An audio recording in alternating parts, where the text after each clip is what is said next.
தி Chennai silks ஆடி sale தூத்துக்குடியில் ஜூலை 12 முதல் கோலாகல ஆரம்பம். அப்பா வேற பியூரோக்ராட்டா இருந்திருக்காரு, உங்க தாத்தா வந்து ஐஏஎஸ் ஆஃபீஸரா இருந்திருக்காரு, பூஜா ஒரு 2 பரம்பரையே பியூரோக்ராட்டா இருந்திருக்காங்க. அதனால அங்கே இருக்கிற எல்லா இன்ஃப்ளூயன்ஸையும் யூஸ் பண்ணி அவங்களுக்கு தேவையான மாதிரி எல்லாமே ரெடி பண்ணிக்கிட்டாங்க சர்டிஃபிகேட். இப்போ என்னன்னா இந்த பொண்ணோட பிஹேவியர்னால டோட்டல் ஃபேமிலியே டேமேஜ் ஆகி இன்னைக்கு வெளியில் நிற்கிது. அவங்க அம்மா பிஸ்டலை யூஸ் பண்ணி அங்கே இருக்கிற யாரும் மிரட்டினாங்க இருக்காங்க. 2019 யூபிஎஸ்சிக்கு அப்ளை பண்ணும்போது பிடபிள்யூடி கேட்கல, லோ விஷனை பற்றி சொல்லவே இல்லை.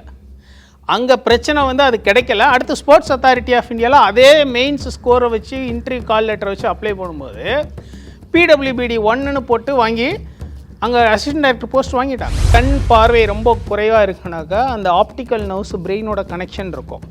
அது வந்து உங்களுக்கு பிரெயினை வந்து எம்ஆர்ஐ ஸ்கேன் எடுத்து பார்த்தா இந்த விஷன் லாஸுக்கான ரீசன் என்ன, இங்கே ஏதாவது நர்வ்ஸ் அதில் பிரச்சனை இருக்கான்னு ஐடென்டிஃபை ஆகிடும். அண்ட் அதுக்கு இவங்க 6 டைம் கூட்டம் இந்த பொண்ணு போகவே இல்லை. ஏதோ சம் கோல்மால் பண்ணி ஒரு ப்ரைவேட் ஸ்கேன் சென்டரில் இவங்களே மும்பையிலேருந்து புனேலேருந்து சம்வேர் எடுத்து அனுப்பி ஏதோ அங்கே ஒரு பேலன்ஸ் பண்ணியிருக்காங்க. ஆனால் அது எப்படி பேலன்ஸ் பண்ணாங்கன்றது இன்னும் உண்மை வெளியில் வரல. அது பொலிட்டிக்கல் இன்ஃப்ளூயன்ஸாக இருக்குமா? டெஃபினட்டாக பொலிட்டிக்கல் அண்ட் ஆஃபீஸர்ஸ் கனெக்ஷன், அவங்களோட சப்போர்ட் இல்லாமல் இது நடக்கிறதுக்கு வாய்ப்பே கிடையாது. கேட்டில் வந்து பார்த்தீங்கன்னா 2023 கேட் ஒரு ஆர்டர் கொடுத்துருக்காங்க. இந்த பொண்ணு டிசபிலிட்டி கிளைம் பண்ணுறதுக்கு பேஸே கிடையாது, இது வந்து செல்லாதுன்னு சொல்லி கேட் ஆர்டர் இருக்குது. எல்லாமே நெட்டில் இருக்குது, கேட்டோட இதில் இருக்குது. இப்போ அந்த பொண்ணு என்ன பண்ணுவாங்கன்னா அவங்க அப்பா எல்லாமே இருக்காங்க இல்லையா, கோர்ட்டில் கேஸாக போடுவாங்க. கோர்ட்டில் கேஸ் போட்டால் உங்களுக்கே தெரியும்ல, அதுக்குள்ளே பணியை கூட முடிச்சிடலாம். தெரியல, நடக்கலாம். சென்னையிலேருந்து அந்த மாதிரி நடக்குதா? தமிழ்நாட்டிலேயும் அந்த மாதிரி நடக்குதா? சத்தியமாக நடக்குது. என்கிட்டே நிறைய ப்ரூஃப் இருக்குது. தமிழ்நாடு கவர்மெண்ட்டோ இல்லை சென்ட்ரல் கவர்மெண்ட்டோ ஒரு கமிட்டி போட்டு ஆதாரம் கேட்டால் நான் கொடுக்குறதுக்கு ரெடி. இது நீட்டில் முறைகேடுன்னு இப்போ தான் பார்த்தோம். நிறைய பேர் அதில் மாட்டினாங்க, கோடிக்கணக்கில் பேப்பர் விற்றது போனது வந்தது எல்லாம் பார்த்தோம். இப்போ இதுலேயும் இந்த மாதிரி இருக்குது. அப்போ மாணவர்களுக்கு நம்பிக்கை வருமா தேர்வு மேலே? இந்த அமைப்புகளில் அரசியல் நிறைய உள்ளே புகுந்துருச்சு. நான் ஓப்பனாகவே என்னோட இதை நான் சொல்லிடுறேன். யூபிஎஸ்சிக்கு இன்றைக்கி ஒரு சேர்மன் மனோஜ் பி சயனின்னு போட்டிருக்காங்க. அவர் பிஜேபி ஐடியாலஜி உள்ள ஆள்.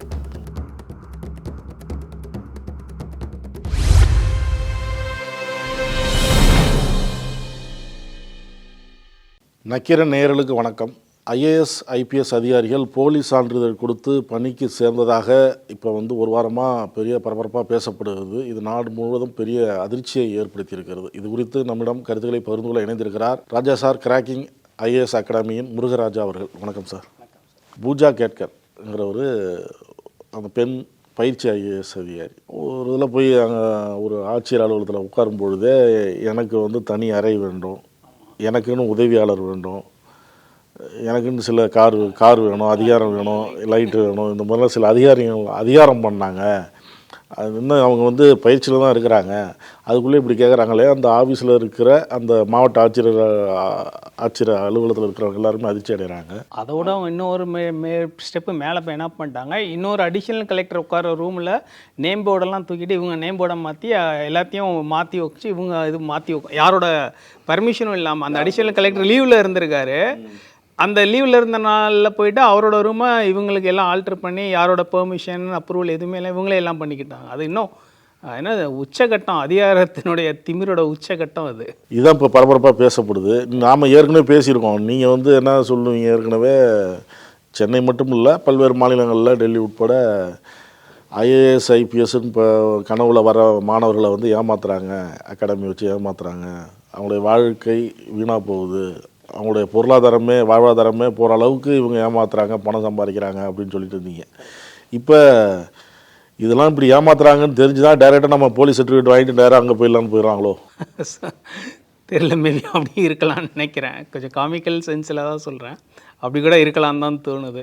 ஸோ எதுக்கு இவங்கக்கிட்டெல்லாம் போயிட்டு எதுவுமே வேண்டாம், நேராக பிடபிள்யூபிடி கோட்டா, அது பிடபிள்யூபிடி 5னாக்கா கட் ஆஃப் இருக்கலே ரொம்ப கம்மியான கட் ஆஃப், அழகாக ஒரு கோட்டா. அப்பா வேற பியூரோக்ராட்டாக இருந்திருக்காரு, உங்கள் தாத்தா வந்து ஐஏஎஸ் ஆஃபீஸராக இருந்திருக்காரு. பூஜா அவங்க தாத்தாவா? அவங்க தாத்தா ஐஏஎஸ் ஆஃபீஸர், ஒரு 2 பரம்பரையே பியூரோக்ராட்டாக இருந்திருக்காங்க. அதனால் அங்கே இருக்கிற எல்லா இன்ஃப்ளூயன்ஸையும் யூஸ் பண்ணி அவங்களுக்கு தேவையான மாதிரி எல்லாமே ரெடி பண்ணிக்கிட்டாங்க சர்டிஃபிகேட்டை. பரம்பரையே ஐஏஎஸ் ஐபிஎஸ்னு வரும்பொழுது இப்போ இவங்க இவ்வளோ பெரிய தவறு செய்திருக்கும் போது அவங்க பேரண்ட்ஸும் உதவி இருக்கலாம். ஆமாம், கட்டாயம். இப்போ அவங்களுடைய பணி ஆணையும் விசாரிக்கிறதுக்கு நிலைமை வருமா? இல்ல அவங்க அப்பா ஆல்ரெடி வெளியில சர்வீஸ் முடிச்சிட்டாரு. அவரும் அந்த மாதிரி செஞ்சு கூட வந்திருக்கலாம். இப்ப அப்படிதான் அவங்க அப்பா மாட்டிக்கிட்டாரு. இப்ப என்னன்னா அவங்க அப்பா வந்து 40 கோடி சொத்து டிக்ளேர் பண்ணியிருக்காரு எலெக்ஷன்ல. இப்ப என்னன்னா இந்த பொண்ணுனால அவங்க அப்பாவோட சொத்து எப்படி வந்துச்சு, ஒரு கவர்மெண்ட் ஆஃபீஸராக இருந்தவருக்கு எப்படி 40 கோடி சொத்து வந்துச்சு? ஏன்னா அவங்க அப்பா மேலே ஆல்ரெடி ஒரு சஸ்பென்ஷன் ஆர்டர்லாம் ரிலீஸ் ஆகிருக்கு. சில இண்டஸ்ட்ரியலிஸ்ட் என்டர்பிரினர்ஸ்லாம் சேர்ந்து அந்த பொல்யூஷன் கண்ட்ரோல் போர்டில் இருக்கும்போது நிறையா கரப்ஷன் அந்த மாதிரி பண்ணியிருக்காருன்னு. இப்போ எல்லாமே இப்போ என்னென்னா இந்த பொண்ணோட பிஹேவியர்னால டோட்டல் ஃபேமிலியே டேமேஜ் ஆகி இன்னைக்கு வெளியில் நிற்கிது. அவங்க அம்மா பிஸ்டலை யூஸ் பண்ணி அங்கே இருக்கிற யாரும் மிரட்டினாங்க இருக்காங்க. ஸோ என்னென்னா அந்த அதிகார திமிர் அல்டிமேட்டாக எங்கே கொண்டு போய் வந்து விட்டுருச்சுனாக்கா அந்த மொத்த ஃபேமிலியுமே ஒரு மாதிரி நாரடிக்கிற மாதிரி பண்ணிட்டாங்க. இப்போ நேற்று வந்து பார்த்திங்கன்னா அங்கே புனே கார்ப்பரேஷன் கமிஷனர் வந்து அவங்க வீட்டு முன்னாடி என்க்ரோச்மெண்ட், அதாவது அந்த லிமிட் தாண்டி நிறைய இடத்த அவங்க ஆக்குப்பை பண்ணிட்டாங்கன்னு அதெல்லாம் நேற்று இடிச்சிருக்காங்க. ஸோ எல்லாமே இந்த பொண்ணுனுடைய ஒரு அதிகாரத்திமர் கொஞ்சம் அடக்கி வச்சுருந்தா அப்படியே அட்லீஸ்ட் ஓட்டி இருக்கலாம், இன்னும் கொஞ்சம் நாளாவது ஓட்டி இருக்கலாம். கொஞ்சம் காமிக்கலாக தான் சொல்கிறேன். பட் ஆனால் நீங்கள் இப்படி சொல்கிறீங்க. அந்த பூஜா கேட்கிறவங்க என்ன சொல்கிறாங்க, புகார் யார் வேணாலும் சொல்லலாம், ஒருத்தரை பற்றி யார் வேணாலும் எது வேணாலும் சொல்லலாம், நிரூபிக்கப்படும் வரை நான் குற்றவாளி கிடையாது. ஆமாம், அவங்க புகார் சொல்கிறாங்க, அவ்வளவுதான், என் மேலே எந்த தவறும் கிடையாது அப்படிங்கிறாங்க. இல்லை, இவங்க வந்து நல்லா பேச தெரிஞ்சிருக்கு. ஏன்னா சும்மா யாரும் உங்கள் மேலே குற்றம் சுமத்த மாட்டாங்க. ஃபஸ்ட் திங், ஓகே, அப்படியே சும்மாவே உங்கள் மேலே ஒரு பொய்யான குற்றம் சாட்டுறாங்க அப்படின்னே வச்சுக்கோங்களேன்.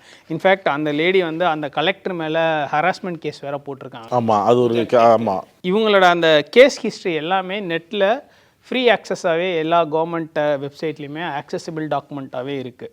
என்னென்னா 2019 உங்கள் யூபிஎஸ்சி எழுதியிருக்காங்க.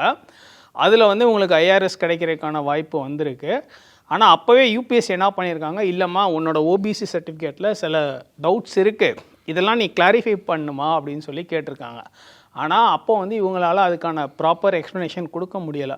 அந்த பொண்ணே ஒரு மார்க் இன்டர்வியூவில் வந்து there were some technical issues in my OBC certificate, அதனால எனக்கு முன்னாடி சர்வீஸ் கொடுக்கல யூபிஎஸ்சின்னு இந்த பொண்ணு வாயிலிருந்தே சொல்லியிருக்கு. இது எப்போது 2019 மெயின்ஸில் வந்தது.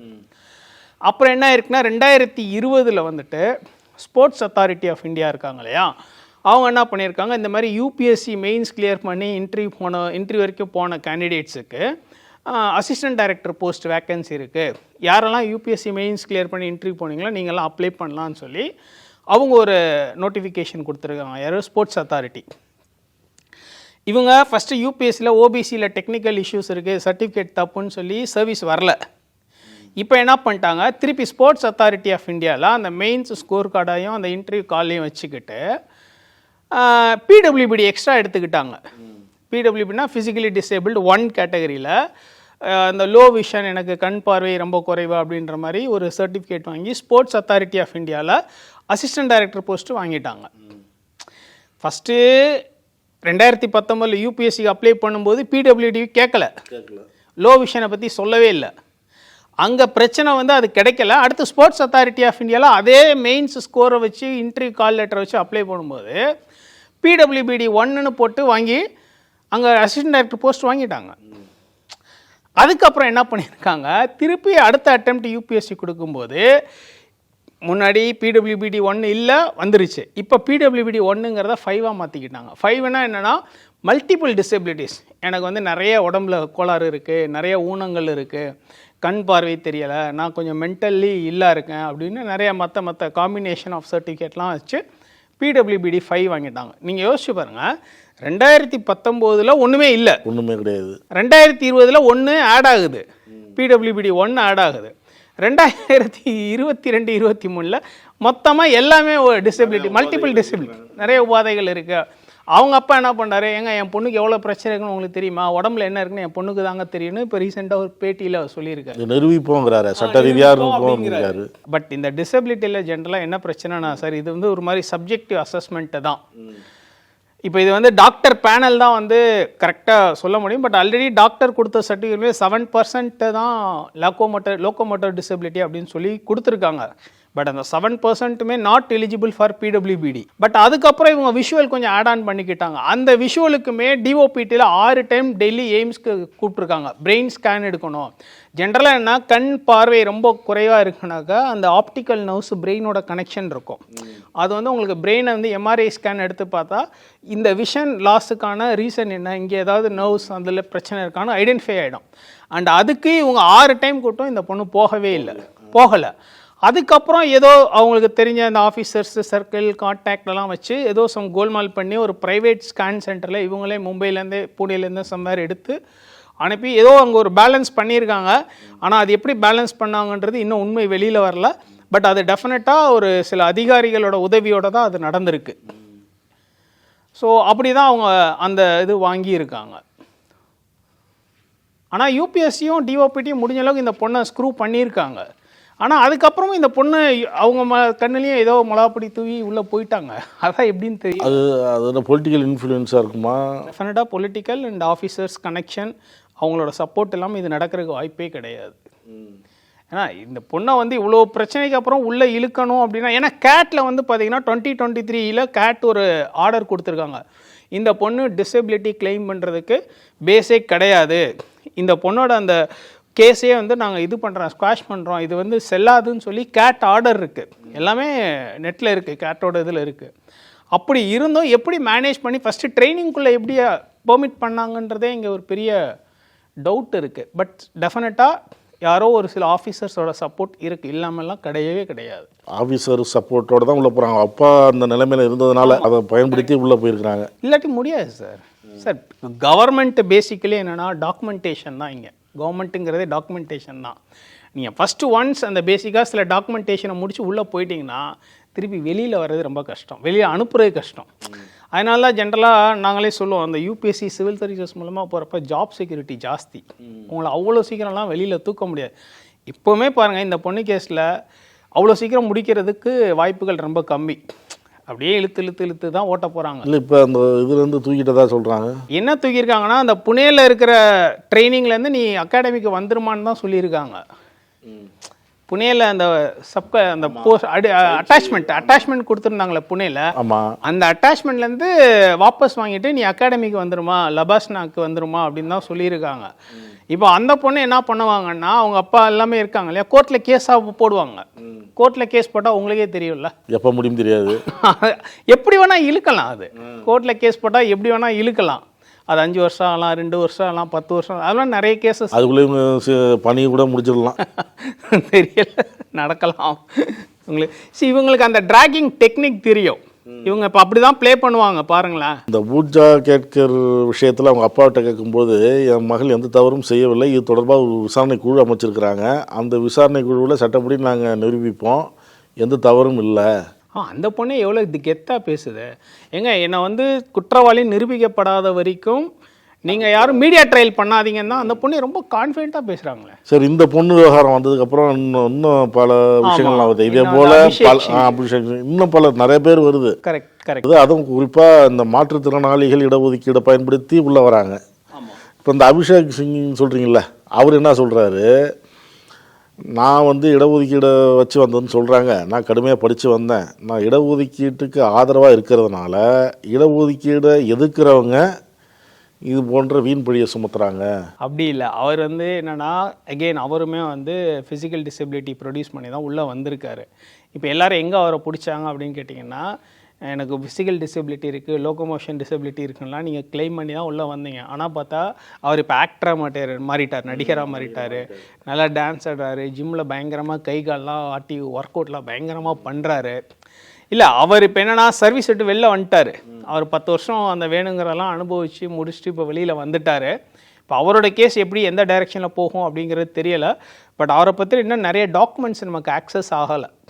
பட் ஆனால் தெர் இஸ் அ கிரவுண்ட். அவர் வந்து ஏதோ ஒரு தப்பு பண்ணியிருக்காரு, ஏமாற்றிருக்காரு. பட் கவர்மெண்ட்டில் என்ன மாதிரி டாக்குமெண்டேஷன் சப்மிட் பண்ணியிருக்காருன்றது நம்ம வந்து இன்னும் ஆக்சஸ் பண்ண முடியலை. ஐஏஎஸ் ஐபிஎஸ் இந்த மாதிரி பதவிக்கு இந்த மாதிரி போலீஸ் சான்றிதழ் கொடுத்து போகிறாங்க அப்படின்னு கேட்டது ஒரு அதிர்ச்சியாக இருக்குது. இப்போ சென்னையிலேருந்து அந்த மாதிரி நடக்குதா? தமிழ்நாட்டிலேயும் அந்த மாதிரி நடக்குதா? தமிழ்நாட்டிலேருந்து அந்த மாதிரி நடக்கிறதுக்கான சில பேர் இப்போ முயற்சி பண்ண அந்த மாதிரிலாம் பண்ணுறாங்களா? சத்தியமாக நடக்குது. என்கிட்டே நிறைய ப்ரூஃப் இருக்குது. இங்கே சென்னையில் ஒரு அகாடமி வந்து அந்த ஃபேக் சர்டிஃபிகேட் வாங்கி கொடுக்கறதுக்கு ரொம்ப வெல் நோன்னு. அவங்க அதில் சில வேலைகள் பண்ணியிருக்காங்க. தமிழ்நாடு கவர்மெண்ட்டோ இல்லை சென்ட்ரல் கவர்மெண்ட்டோ ஒரு கமிட்டி போட்டு ஆதாரம் கேட்டால் நான் கொடுக்குறதுக்கு ரெடி. என்கிட்ட ஃபுல் கேஸ் ஸ்டடி எல்லாமே என்கிட்ட இருக்குது. ஈவன் நெட்லேயும் ஆக்சசிபிள் தான். பட் அது இந்த உண்மையை நான் இப்போ இங்கே சொல்ல விரும்பல. பட் தமிழ்நாட்டில் ஒரு அகாடமி அதிகாரிகளோட உதவியை வச்சு எல்லா இதுலையும் இருக்குது எல்லா இடத்துல. ஆமாம், பட் நம்ம தமிழ்நாட்டில் இருக்கனால எனக்கு எவிடன்ஸ் கண் கூட தெரியும், நான் பார்த்துருக்கேன், எனக்கு கண் கூட ஆதாரங்கள் இருக்குன்றனால என்னால் ஸ்ட்ராங்காகவே சொல்ல முடியும்.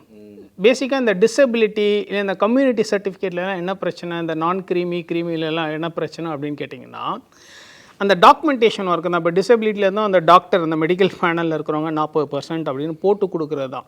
ஒன்ஸ் போட்டு கொடுத்துட்டாங்கன்னா அதுக்கப்புறம் யாரும் உள்ளே இறங்கி, இப்போ நீங்கள் வந்து எனக்கு கால் வலிக்குது, முழங்காலில் பிரச்சனை அப்படின்னு சொல்லி ஒரு சர்டிஃபிகேட் வாங்கிடுறீங்கன்னு வச்சுக்கோங்களேன்.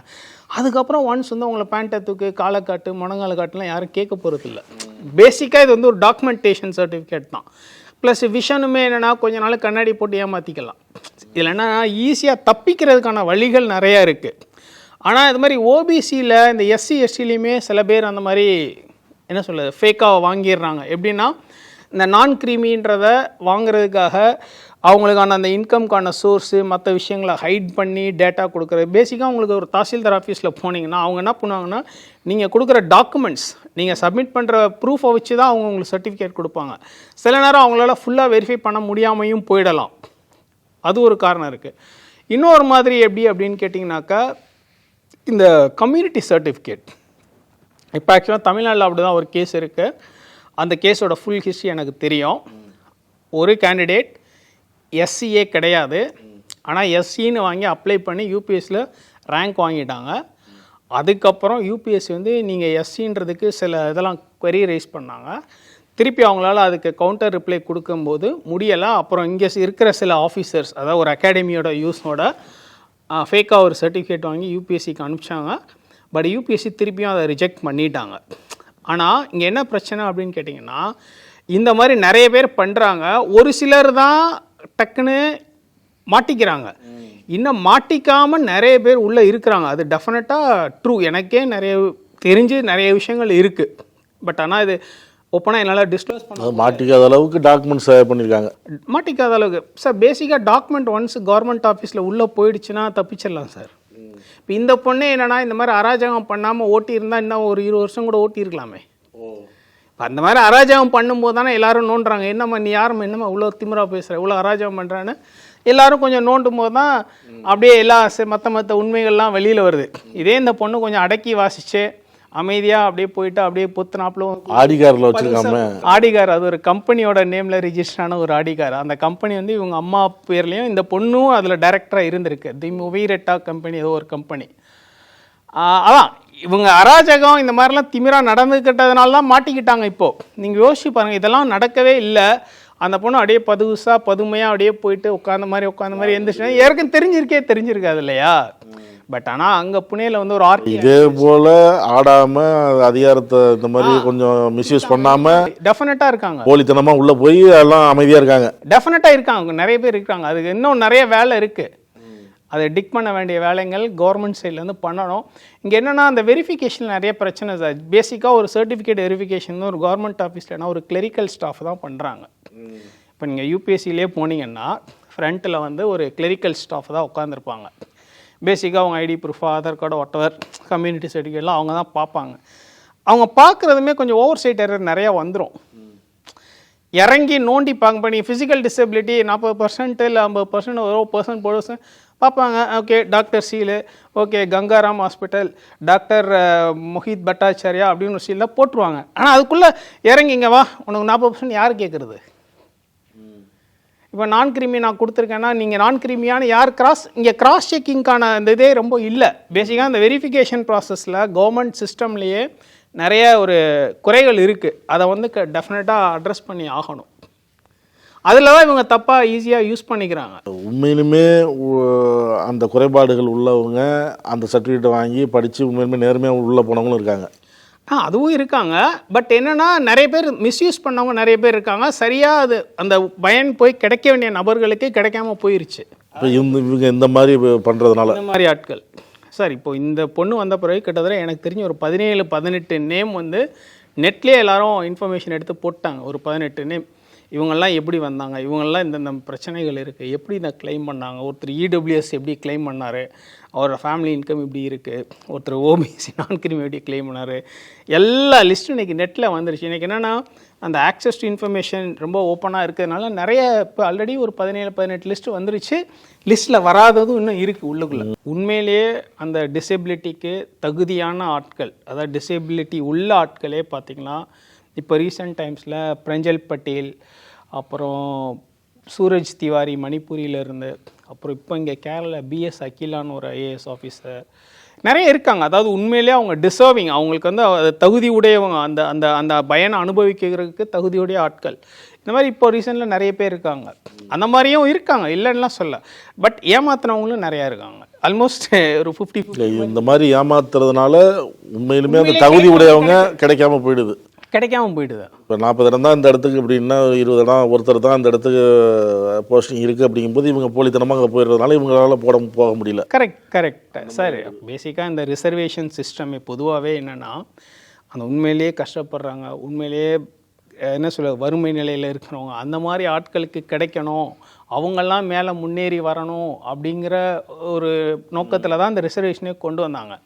ஆனால் இப்போ என்ன பண்ணிட்டாங்கன்னா நல்லா வெல்லாக இருக்கிறவங்க, வெல்லாஃபாக வசதியாக இருக்கிறவங்க அவங்களுக்கு ரிசர்வ் பண்ணி வச்சுக்கிட்டாங்க. இதை யாருக்காக எந்த இன்டென்ஷனுக்காக அம்பேத்கர் வந்து இந்த சிஸ்டம் வேணும், பெரியார் இப்படி வேணும்னு சொல்லி அதை போராடி கொண்டு வந்தாங்களோ, இப்போ இதை வந்து ஒரு மேல்தட்டு மக்கள் மட்டும் அவங்களுக்காக ரிசர்வ் பண்ணி அவங்களுக்காக சேவ் பண்ணி அப்படி வச்சுக்கிட்டாங்க. நிறைய விஷயங்கள் அந்த டாக்குமெண்டேஷன் தான் அப்பா ஐஏஎஸ், நாம் அந்த ரேஞ்சில் இருந்தோம், நம்ம பொண்ணு அந்த ரேஞ்சில் இருக்கணும் அப்படின்னு நினச்சி இந்த மாதிரி. ஆமாம் சார், அவங்க அனுபவிச்சு பழகிட்டாங்கல்ல. அதில் எவ்வளோ அவர் தான் சம்பாதிக்க கிட்டத்தட்ட 40 கோடிக்கு சொத்து அவர் காட்டியிருக்காரு. ஆன் பேப்பரில் 40 கோடி காட்டியிருக்காருன்னா ஆஃப் பேப்பர் பாருங்கள். இந்த பொண்ணு பேர்லேயே 70 கோடி சொத்து, 17 கோடி. 17 கோடி. இந்த பொண்ணுக்கும் அவங்க அம்மா பேர்லேயும் அந்த ஒரு கம்பெனி ரெஜிஸ்டர் ஆகிருக்கு. அதில் இந்த பொண்ணு வந்து ஒரு 5 வருஷம் டைரக்டராக இருந்திருக்காங்க. அப்போ அந்த 5 வருஷம் டைரக்டராக இருக்கும்போது அந்த கம்பெனிலேருந்து இன்கம் எடுத்திருப்பாங்களா. ஆனால் இப்போ வந்து ஓபிசி நான் கிரீமி அப்படின்னு கிளைம் கேட்குறாங்க. அவங்க அப்பா இன்னும் என்ன சொல்லுது, காமெடியாக பேசுகிறாரு. என்ன சொல்கிறார், எனக்கு நிலம் இருக்குது கிட்டத்தட்ட 100 ஹெக்டேரோ சம்திங் சொல்கிறாங்க, ஆனால் அதில் ஒரு இன்கம் இல்லை, சும்மா தானே இருக்குது, அதனால் எனக்கு என்ன யூஸு அப்படின்னு அவங்க அப்பா ஒரு இதில் சொல்லியிருந்தார். இதெல்லாம் கேட்குறக்கே கொஞ்சம் காமெடியாக தான் இருக்குது. +2 முடிச்சுட்டு மருத்துவம் படிக்கணும்னு நினைக்கிறவங்க நீட்டில் தோல்வி அடைகிறாங்க. சரி, நீட்டு இல்லைனாலும் என்ன, நம்ம வந்து 2 டிகிரி முடிச்சுட்டு ஐஏஎஸ் ஆகலாம், ஐபிஎஸ் ஆகலாம், அதுக்கு முயற்சி பண்ணு, அந்த மாதிரிலாம் சொல்கிறாங்க. இப்போ அதில் ஒரு நேர்மை இருக்கும், நேர்மையாக போகலாம் அப்படின்னு நினச்சா அங்கேயும் இந்த மாதிரி முறைகேடு நடக்குது. நீட்டில் முறைகேடுன்னு இப்போ தான் பார்த்தோம், நிறைய பேர் அதில் மாட்டினாங்க, கோடிக்கணக்கில் பேப்பர் விற்றது போனது வந்தது எல்லாம் பார்த்தோம். இப்போ இதுலேயும் இந்த மாதிரி இருக்குது. அப்போ மாணவர்களுக்கு நம்பிக்கை வருமா தேர்வு மேலே? ஏன்னா இவ்வளோ கஷ்டப்பட்டு படிக்கிறோம், நாம் நேர்மையாக படிக்கிறோம், அதுக்கான பயிற்சி எடுக்கிறோம், அங்கே போனால் இந்த மாதிரி முறைகேடுலாம் நடக்குது. இப்போ மாணவர்களுடைய மனநிலை எப்படி இருக்கும்? கரெக்டாக சார். அதாவது பேசிக்காக இங்கே நம்ம க்ரியேட் பண்ணி வச்சுருக்கிற அந்த சிஸ்டம், அந்த பாடிஸ், அந்த அமைப்புகள் வந்து சரியான நோக்கத்துக்காக சரியான முறையில் உருவாக்கப்பட்டது தான். அதில் எந்த ஒரு டவுட்டுமே கிடையாது. ஆனால் என்ன அப்படின்னு கேட்டிங்கன்னா, எல்லா பாடிஸ், எல்லா ஆர்கனைசேஷனும் நிர்வகிக்கிறது யாருன்னா ஆட்கள், மேன். இப்போ அங்கே நிர்வகிக்கிற அந்த மேன், அந்த மனிதன், அந்த ஆட்களுடைய தவறுகள்னால தான் அந்த அமைப்பு மேலே வந்து ஒரு பிளாக் மார்க் வருது இல்லைங்களா. இப்போ என்னென்னா சிஸ்டமில் பிரச்சனை கிடையாது, அதாவது அந்த ரூல்ஸ் ஃப்ரேம் பண்ணி வச்சுருக்க அந்த எஸ்ஓபிஸில் பிரச்சனை இல்லை. ஆனால் அதை ஆப்ரேட் பண்ணி எக்ஸிக்யூட் பண்ணுற மேன் பவரில் தான் இங்கே பிரச்சனையே பேசிக்கலி. அதனால் நம்ம சிஸ்டத்தை டவுட் பண்ண வேண்டாம். இன்னொன்று என்ன பிரச்சனை அப்படின்னு கேட்டிங்கன்னா, இந்த அமைப்புகளில் அரசியல் நிறையா உள்ளே புகுந்துருச்சு. நான் ஓப்பனாகவே என்னோடய இதை நான் சொல்லிடுறேன். யூபிஎஸ்சிக்கு இன்றைக்கி ஒரு சேர்மன் மனோஜ் பி சயானின்னு போட்டிருக்காங்க. அவர் பிஜேபி ஐடியாலஜி உள்ள ஆள். அவர் பிஜேபி ஐடியாலஜி இருக்கட்டும், அது நமக்கு தேவையில்லை. பட் ஆனால் ஒரு அரசியல் சார்ந்த ஒரு ஆளை வந்து எதுக்காக யூபிஎஸ்சி சேர்மனாக கொண்டு வரணும்? ஒரு நல்ல வெல் நோன் அகாடமிஷியன், நிறைய நல்ல ஆட்கள், நிறைய அகாடமிஷியன்ஸு, நிறைய ஸ்டால்வார்ட்ஸ்லாம் இருக்காங்கல்ல, அவங்கள தானே நீங்கள் யூபிஎஸ்சி சேர்மனாக கொண்டு வரணும். எனக்கு ஒரு சீக்வன்ஸாக லாஜிக்கலாக நான் என்ன யோசிக்கிறேன் அப்படின்னு கேட்டிங்கன்னா, இவ்வளோ நாள் எதுலேயுமே மாட்டாத ஒரு யூபிஎஸ்சி இன்றைக்கி மாட்டியிருக்குன்னா அதில் அரசியல் தலையீடு எங்கேயோ நடந்துருச்சோன்னு எனக்கே ஒரு டவுட். இப்போ தான் நானே வந்து யூபிஎஸ்சியை பற்றி ரொம்ப பயங்கரமாக ப்ரொடெக்டிவாக பேசுகிறாள். இப்போ இதெல்லாம் பார்க்கும்போது டெஃபினட்டாக என்னென்னா, ஒரு நிர்வாகம், ஒரு அமைப்புன்றது அதனோட தலைமையை பொறுத்து தான் அந்த அமைப்பினோட நிர்வாகமே இருக்கும். என்னதான் சிஸ்டம் ஃபுல் ப்ரூஃப் எல்லாமே இருந்தாலும் அந்த தலைமை அப்படின்னு ஒன்று இருக்குது.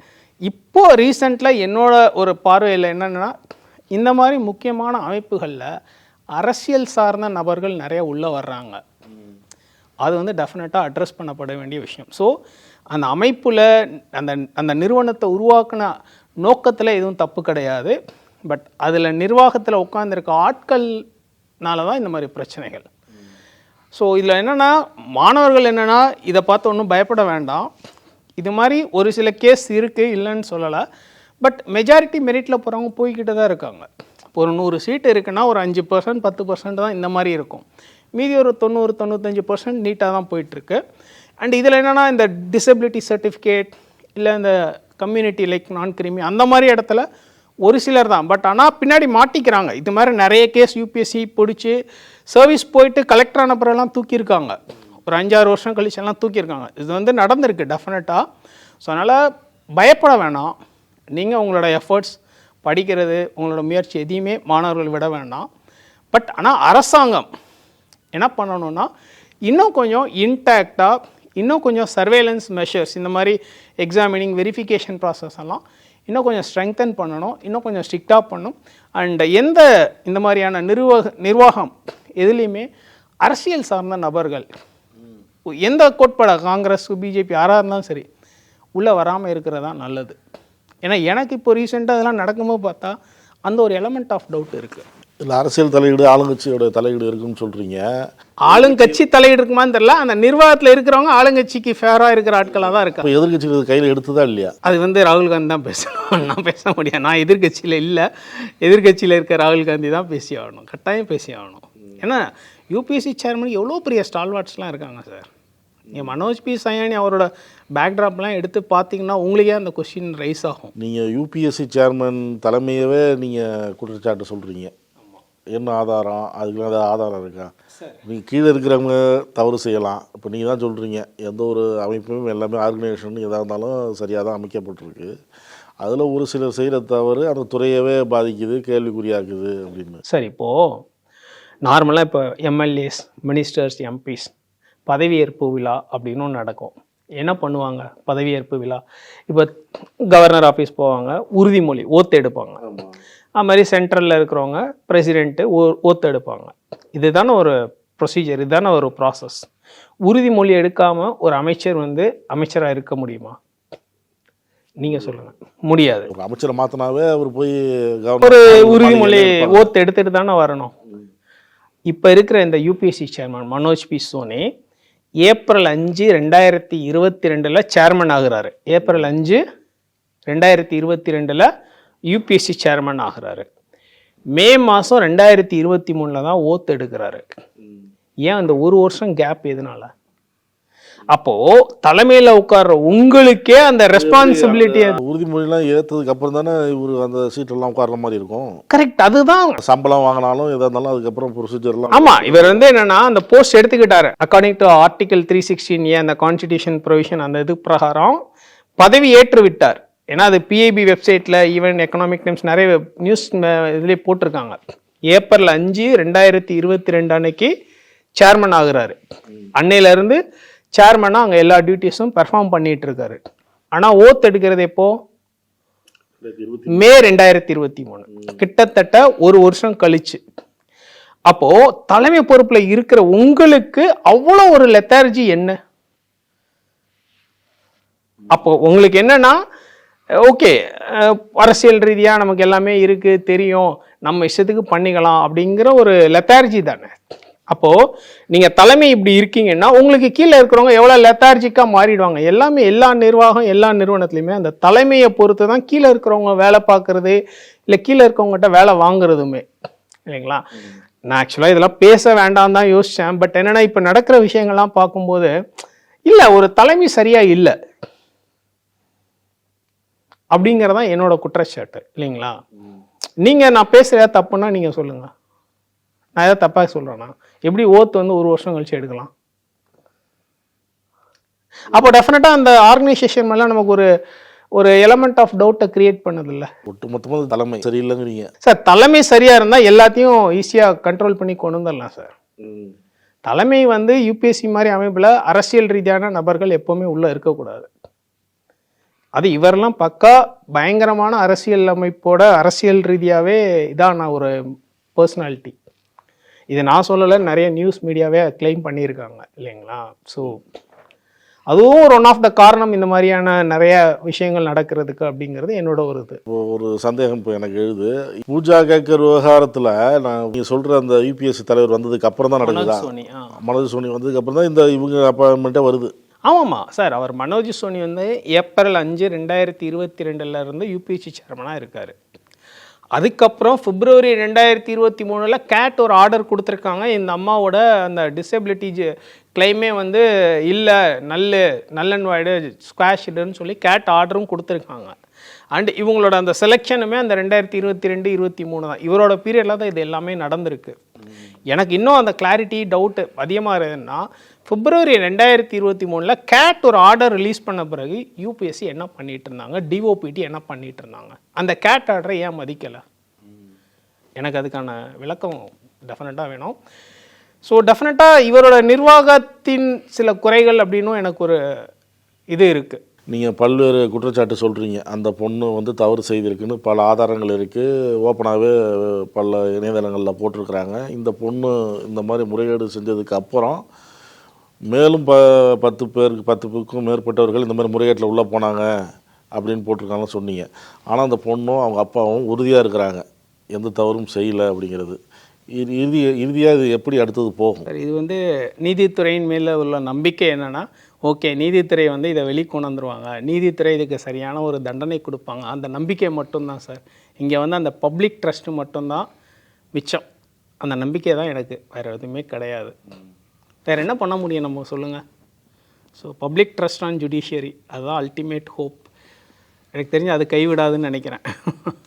எந்த ஒரு பொருளாதார பின்னணி இல்லைனாலும், எந்த வசதியும் இல்லைனாலும் படிப்பு ஒன்று தான் முக்கியம். அந்த படிப்பு நம்ம கரெக்டாக படிச்சிட்டோம்னா ஐஏஎஸ் ஆகலாம், ஐபிஎஸ் ஆகலாம், நீட்டில் போகலாம் அப்படின்னு மாணவர்கள் நினச்சிட்டு இருக்கிறாங்க.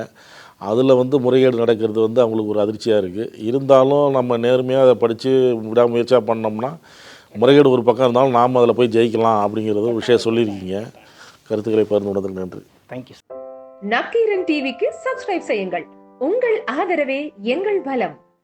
ஆசிரியர்களுக்கு நண்பனாகவும் மாணவர்களுக்கு ஆசானாகவும் திகழும் தேர்வு வழிகாட்டி. ஒவ்வொரு பாடத்திற்கும் அனுபவமிக்க ஆசிரியர்களின் துல்லியமான தெளிவான விடைகள். CNC இருக்கு, தேர்வு பயம் எதற்கு? இது தீரன் பப்ளிஷிங் ஹவுஸ் விற்பனை வெளியீடு.